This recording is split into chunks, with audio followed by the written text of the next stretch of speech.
In a small, quiet town, surrounded by rolling hills and clear streams, there lived a young woman named Emma. Emma was 25 years old, with warm brown eyes and a kind heart. She worked at a little flower shop owned by her family, spending her days arranging bouquets and helping customers choose the perfect flowers for every occasion. Emma loved her life. She wasn't wealthy, nor did she live in a big city with endless opportunities, but she always found joy in the little things: a stranger's smile, the smell of fresh flowers, or the gentle rustle of leaves in the wind. But Emma's life wasn't as perfect as it seemed. She had grown up with many struggles. Her father had passed away when she was just a child, leaving her mother to raise Emma and her younger brother, Liam, alone. Money was tight, and there were days when they barely had enough to eat. Still, Emma's mother, Grace, always told her, "Happiness isn't about what you have, it's about how you see the world." Emma carried those words with her, even as life threw challenges her way. One winter morning, Emma woke up to find her brother pacing the living room. Liam, now 18, was in his final year of high school and had big dreams of studying engineering, but their financial situation made it nearly impossible. "Emma, I can't do this anymore," Liam said, frustration in his voice. "Everyone's talking about college applications, and I don't even know how we'll afford the fees. What's the point of dreaming if it's never going to happen?" Emma walked over and placed a hand on his shoulder. "Liam, I know it's hard, but giving up won't make it any easier. Let's take it one step at a time. Maybe there's a scholarship or a part-time job you can get. We'll figure it out together." Liam sighed but nodded.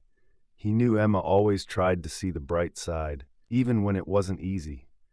Later that day, Emma headed to the flower shop.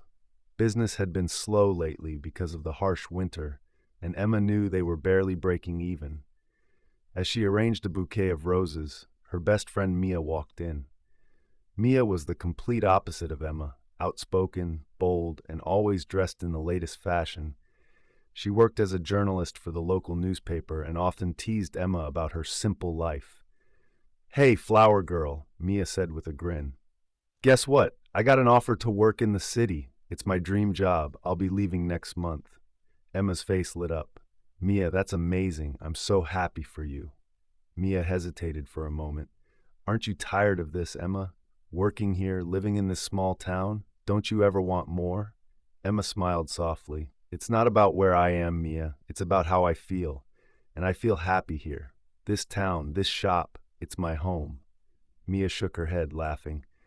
"You're something else, Emma. But maybe you're right. Happiness is a choice, after all." One evening, as Emma was closing the shop, a man walked in. He looked lost and a little worn out, as if life had been unkind to him. His name was Jacob, and he had just moved to the town after losing his job in the city. "I'm looking for some flowers," he said hesitantly. "For my wife. It's our anniversary, but things haven't been great between us lately." Emma nodded and began picking out a mix of roses and lilies. As she worked, she said, "Flowers can't fix everything, but they can show someone you care. Sometimes that's all it takes to start mending things." Jacob smiled faintly. "You're wise for someone so young." Emma shrugged. "I've just learned to find the good in every situation. Life's too short to focus on what's wrong." Days turned into weeks, and Emma's life continued its steady rhythm. But one day the flower shop received an eviction notice. The landlord had decided to sell the property, and Emma's family had only a month to vacate.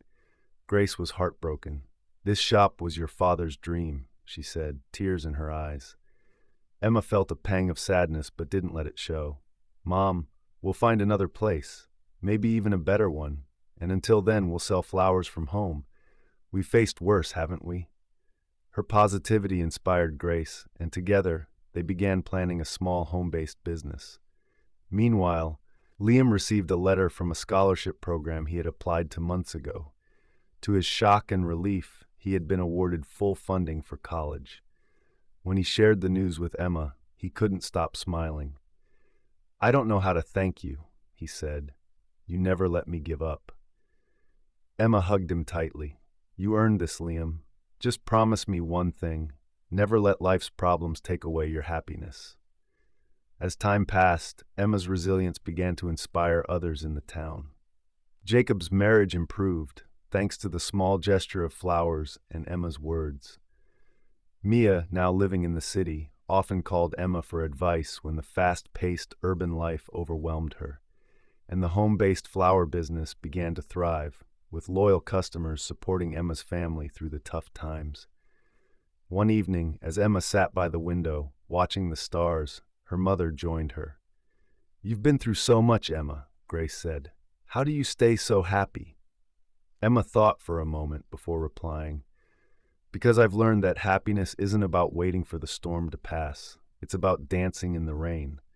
Life will always have its challenges, but it's up to us to find the silver linings." Grace smiled, tears glistening in her eyes. "Your father would be so proud of you."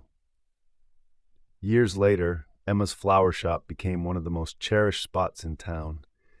People didn't just come for flowers, they came for hope, for kindness, and for a reminder that even in the darkest times, happiness is always within reach. And Emma, she continued to live her life the same way she always had, grateful for the little things and determined to find joy in every situation. That's the story, friends. I hope you enjoyed it. It was a pleasure sharing it with you all. Don't forget to comment below and let me know where you're watching from. It's always fun to see the global reach of these stories. And if you haven't already, please hit that subscribe button for more amazing stories, tips, and tricks. Thank you for watching, and I'll see you in the next one. Bye.